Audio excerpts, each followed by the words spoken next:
Hello everyone, welcome back Tays and vlogs. ఈరోజు మనం వీడియోలో కలర్ఫుల్గా ఉండే చాలా టేస్టీగా ఉండే మజ్జి పులుసు అండి, అది మజ్జి చారు అండి.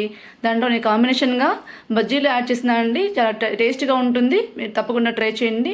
సో దీనికోసం మనం ముందుగా ఒక కప్పు పెరుగు తీసుకోవాలండి. దీంట్లో నేను మంచిగా ఇలా బీట్ చేసుకున్నాను. ఇలా చిలికిన తర్వాత మంచిగా ఉండలు లేకుండా చాలా సాఫ్ట్గా చేసేసుకున్నాను ఇలా మంచిగా. తర్వాత ఇప్పుడు ఒక 1/2 టేబుల్ స్పూన్ సాల్ట్ యాడ్ చేసుకున్నాను అండి టేస్ట్ కోసము. తర్వాత కొంచెం వాటర్ యాడ్ చేసుకున్నాను. ఎంత సరిపోతుందో అంత యాడ్ చేసుకోండి మీరు కూడా.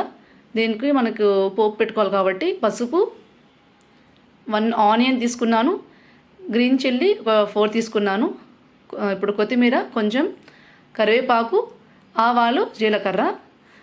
ఇప్పుడు స్టవ్ ఆన్ చేసుకొని కడాయి పెట్టేసుకున్నాను అండి. కడాయి వేడగానే ఒక 2 to 3 టేబుల్ స్పూన్ నేను ఆయిల్ యాడ్ చేసుకున్నాను.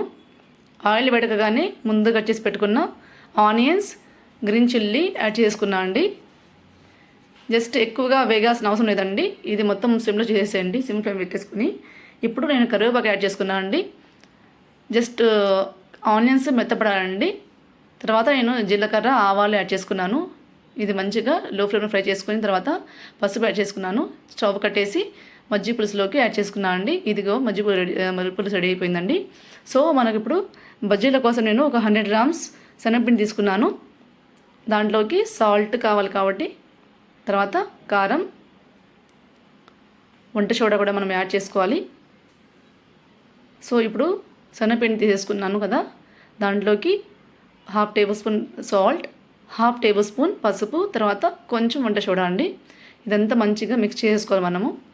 తర్వాత కొంచెం కారం స్పైస్నెస్ కోసం మనకు. ఇప్పుడు ఇదంతా మంచి మిక్స్ చేసుకొని దీంట్లోకి తగినంత వాటర్ యాడ్ చేసుకుంటూ మనము కన్సిస్టెంట్ కరెక్ట్గా మనము ఒక బజ్జీల పిండిలాగా మిక్స్ చేసుకోండి. ఇలా రావాలి లాస్ట్కు. మంచిగా ఇలా మిక్స్ చేసుకొని సెట్ చేసుకొని పక్కన పెట్టేసుకోవాలండి. ఇప్పుడు స్టవ్ ఆన్ చేసేసుకొని కడాయి పెట్టేసుకున్నాను.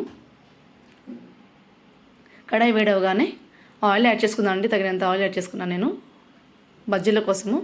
ఇప్పుడు ఆయిల్ వేడకగానే ఇలాగా స్పూన్తో బజ్జీలు అలాగా ప్లెయిన్ బజ్జీలు మనం వేసుకోవాలండి. ఈ ప్రాసెస్ మొత్తం స్టవ్ లో ఫ్లేమ్లో పెట్టేసుకొని మీరు ఫ్రై చేసుకోండి. లోపల నుంచి వేగవండి, బయట నుంచి బాగా ఫ్రై అయిపోతాయి ఎక్కువ ఫ్లేమ్ పెట్టుకుంటే. ఇప్పుడు దీన్ని మెల్లమెల్లగా మనం టర్న్ చేసుకుంటూ ఇలాగా ఫ్రై చేసుకోవాలండి. కాంబినేషన్ మాత్రం అద్దరిపోతుందండి, తప్పకుండా ట్రై చేయండి.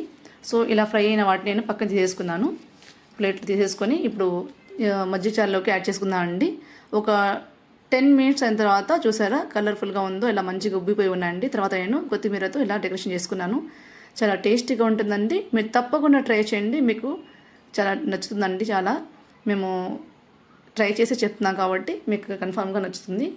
మా వీడియోస్ మీకు నచ్చితే like, share, comment and subscribe చేసుకోండి. బెల్ ఐకాన్ టచ్ చేసుకొని మీరు ఆల్ ప్రెస్ చేయండి. మేము పంపించే ప్రతి ఒక్క వీడియో మీకు నోటిఫికేషన్ ద్వారా అందుతుందండి. Thanks for watching.